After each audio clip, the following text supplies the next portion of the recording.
بھی یہ بتا دے, سب کو میں چیلنج دیتا ہوں, کوئی بھی یہ بتا دے مجھے ایک بھائی کہ یہ بتاؤ کہ کربلا کے میدان میں امام حسین کو شہید کرنے کے بعد میں جب قافلہ کربلا سے لے کے ملک شام پہنچا تھا یا کوفہ پہنچا تھا اور ہوتا ہوا مدینہ شریف پہنچا تھا تو 3 دن تک ڈھول بجائے گئے تھے.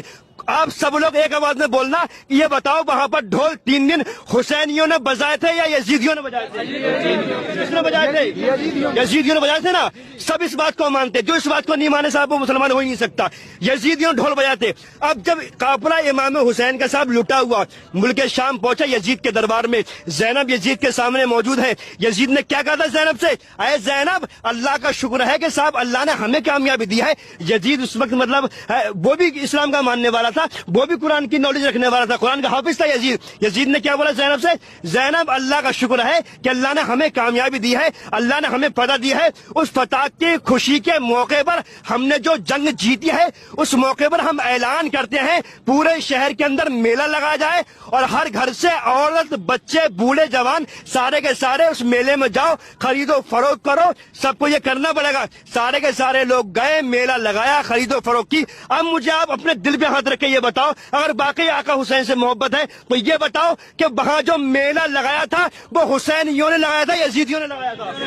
یزیدیوں نے لگایا تھا نا میلہ. تو میلہ لگانا کس کا طریقہ ہے, حسینیوں کا یزیدیوں کا؟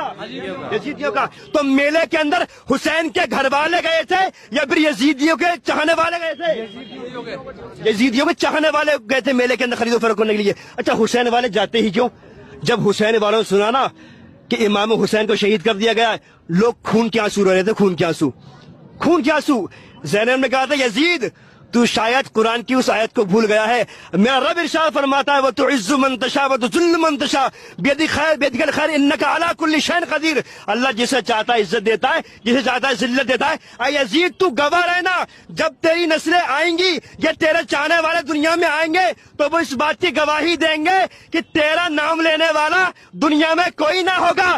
جس ماں کے یہاں بیٹا پیدا ہوگا کوئی یزید نہ رکھے گا اس کا نام. جس ماں کے یہاں بیٹا پیدا ہوگا جو حسین کا ماننے والا ہوگا, ہر ماں اپنے بچے کا نام حسین کے نام پہ رکھے گی. سبحان اللہ, ہے نا. یہ کربلا کے میدان میں زینب نے آواز لگائی تھی یزید کے سامنے. اور یہاں تک بتاتے ہیں جو وہاں پر ایک صحابی رسول تھے, انہوں نے کہا تھا جب زینب بول رہی تھی نا یزید سے تو ایسا لگ رہا تھا جیسے امام علی مقام بات کر رہے ہیں. سبحان اللہ, امام علی مقام بات کر رہے ہیں. ملک شام میں کٹا ہوا قافلہ, لٹا ہوا قافلہ, سب سے اونچا امام حسین کا سر, زین العابدین کا سر, قاسم کا سر, محمد کا سر, ہے نا, اصغر کا سر, اکبر کا سر. ان لوگوں نے سر کی تہ بنا کے اوپر لگایا امام حسین کا سر اور وہاں جا رہے تھے ڈھول بجاتے ہوئے. تو میرے بھائی یہ شریعت نہیں ہے نا. باقی ہم حسینی ہیں تو ہمیں چاہیے ہم نمازوں سے محبت کریں, ہم نمازوں کی پابندی کریں, ہم دین سے محبت کریں. بس ایک ایک کر کے میں آپ لوگوں سے بس یہی جاننا چاہوں گا کہ یہ بتاؤ ہم لوگ مطلب طبیعت پر چلنا چاہیں گے یا شریعت پر چلنا چاہیں گے؟ بھائی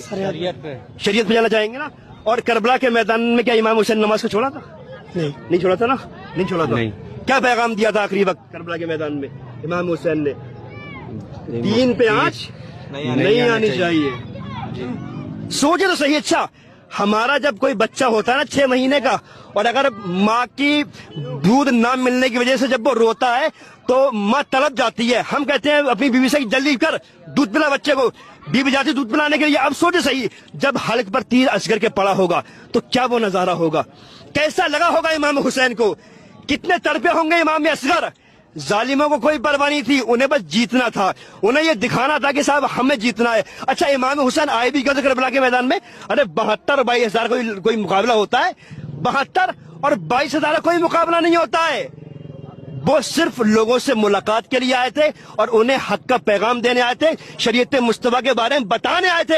اگر لڑنے کے لیے آئے ہوتے نا تو آقا حسین کی وہ شان ہے کہ آواز دے تو ساقی کوثر نکل پڑے, نہر فرات خیمے کے اندر نکل پڑے. یہ امتحان صبر تھا, ورنہ میرے حسین انگلی زمین پہ رکھے سمندر نکل پڑے. آقا حسین کی شان وہ ہے. لوگ کہتے ہیں نا, میں تو کہتا ہوں صاحب نکتہ دیتا ہوں کہ یہ کہنا بھی غلط ہے کہ امام حسین کو پانی نہیں ملا تھا. غلط ہے نہیں بھائی؟ بے شک امام حسین اگر چاہتے تو پانی کے کتنے دریا بہ جاتے, دریا بہ جاتے. یہ کہنا بھی غلط ہے کیونکہ یہ معاملہ امام حسین کا نہیں تھا. ایسا نہیں تھا صاحب کہ امام حسین کا پانی نہ ملا تھا. ارے پانی کی اتنی اوقات نہیں تھی لبے حسین کو چھو لیتا پانی. وہ بے شک یہ پانی کی اتنی اوقات نہیں تھی امام حسین. اچھا میں آپ سے پوچھتا ہوں, آپ کو یاد ہوگا ہم سب کے راجا خواجہ پاک